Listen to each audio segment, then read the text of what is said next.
Não sou pai nem pastor, apenas estudo a Bíblia com inteligência artificial para sempre te trazer uma visão imparcial. E aí, tudo bem? Hoje vamos seguir aqui com 1 Carta de Coríntios, capítulo 6 ao 10. No 6, Paulo repreende a igreja por levar disputa entre irmãos para serem resolvida por juízes descrentes, pelo povo lá de fora. Ele pergunta, vocês não sabem que nós crentes vamos julgar o mundo e até os anjos nós vamos julgar?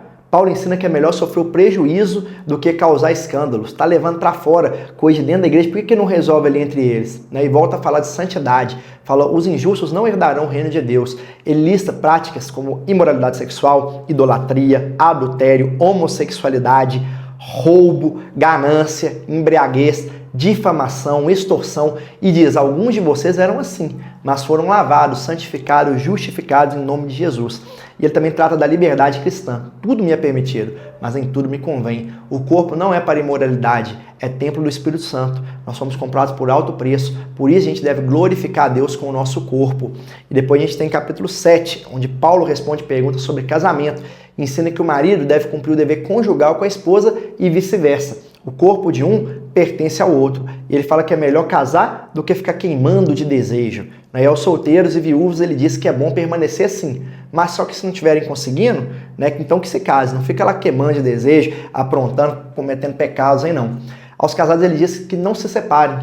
E se houver separação, que não se casem de novo ou que se reconciliem. Se um cônjuge é descrente e quer ficar, que fique. Porque o outro pode ser instrumento de salvação na vida dele. E Paulo reforça que cada um deve permanecer no estado em que foi chamado e que tanto solteiros quanto casados podem servir a Deus, cada um com as suas responsabilidades. E ele encerra dizendo que o tempo é curto e que tudo deve ser vivido pensando na eternidade. Não pensa só aqui não, às vezes você está pensando aqui, tem algo muito maior e eterno. Não perde a eternidade por causa do que você está vivendo aqui não. Na dúvida, olha para lá.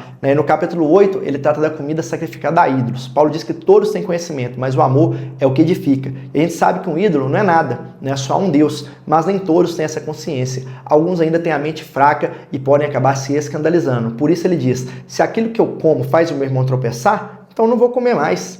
E o princípio aqui é abrir mão da liberdade por amor ao outro. Depois a gente tem capítulo 9, Paulo fala da liberdade dele como apóstolo. Ele diz que teria direito de ser sustentado pelo ministério. Ele diz que teria direito de ter uma esposa, de não trabalhar com as mãos, mas ele abriu mão de tudo isso para não criar obstáculo ao evangelho. Paulo se fez servo de todos para ganhar o maior número possível de almas.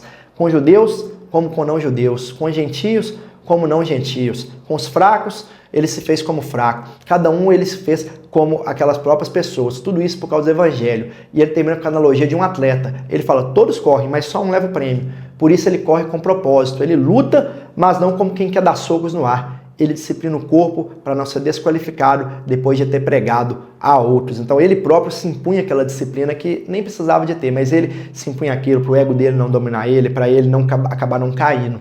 E depois, capítulo 10, Paulo relembra a história de Israel no deserto. Fala, eles passaram pelo mar, comeram do mesmo alimento espiritual, beberam da rocha que era Cristo, mas a maioria caiu por causa da idolatria, da imoralidade, da murmuração. E Paulo diz que essas coisas foram registradas como exemplo.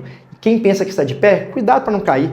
Deus é fiel e não permite que a tentação seja maior do que aquela que podemos suportar. E Paulo alerta contra a idolatria e diz que não se pode beber do cálice do Senhor e da mesa dos demônios. Ele fala de novo sobre liberdade. Tudo me é permitido, mas nem tudo edifica. E no fim resume com uma frase poderosa. Quer comam, quer bebam ou façam qualquer outra coisa, façam tudo para a glória de Deus. Pensa sempre no Senhor em primeiro lugar. Duas visões para a gente guardar desses capítulos. Número 1, a verdadeira liberdade cristã não é viver como quiser, mas escolher o que edifica, o que honra a Deus e o que protege ao próximo. E muitas vezes a gente até tem liberdade, sim, tem coisa que Deus não proíbe, mas será que convém? Não vai fazer o outro cair? Pega a visão. E 2, a maturidade se revela quando o amor é maior que o ego, quando a cruz pesa mais do que a nossa própria vontade. É forte. Vamos orar? Senhor, hoje eu quero orar por saúde, Pai. Eu declaro órgãos, sangue, tecidos, Pai. Todo o corpo, mente, Pai, físico, todo o nosso corpo sendo revestido da Tua glória. Eu peço para que o Senhor venha curando cada pessoa. Se tiver dor aqui agora, vai embora em nome de Jesus. Se tiver, Pai, problema, câncer, qualquer tipo de doença, que caia por terra a partir dessa oração. Eu declaro, no nome de Jesus, quem crê do outro lado diz amém. Tamo junto, fica à vontade para deixar seu comentário, compartilhar e que Deus te abençoe.